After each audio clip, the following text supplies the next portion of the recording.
Sans ma sobriété en ce moment, j'aurais pas tout ce que j'ai. Moi, c'est Laurence. J'ai 35 ans. Je suis sobre depuis les 5 dernières années. Je suis super fière de l'être aussi. J'ai mon petit 5 ans avec moi aujourd'hui. Quand on est au secondaire, on se fait beaucoup influencer par les gens autour de nous.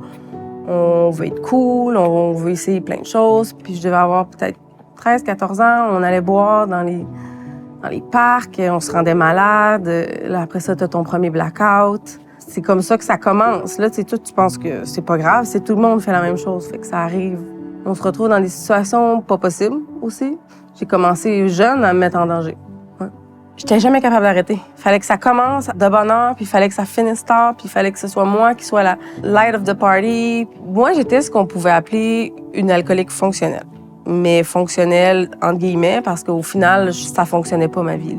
L'anxiété, pas capable de garder des jobs. Je sortais peut-être une fois par fin de semaine, mais je sortais tellement fort que ça me prenait des jours à m'en remettre. Puis je me promettais que je recommencerais jamais comme ça. Puis rendu au jeudi, on sort-tu là, Laurence? Est-ce qu'on va là? Ah ouais, let's go! Puis ça repart. Puis le cycle est éternel. Ce qui me poussait à la consommation, c'est le besoin d'être aimé, tout simplement. Puis je pensais que c'est comme ça que les gens m'aimaient plus. Il y a un soir où je m'en souviendrai toujours, je suis sortie toute seule.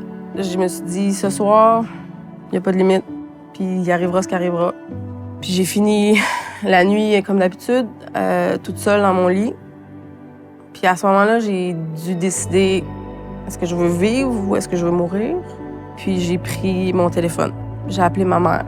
J'ai dit, maman, je veux vivre.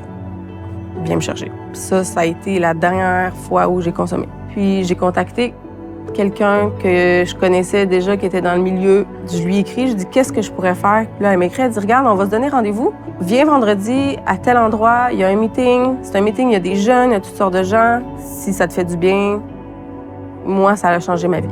J'ai fini par entrer dans le meeting.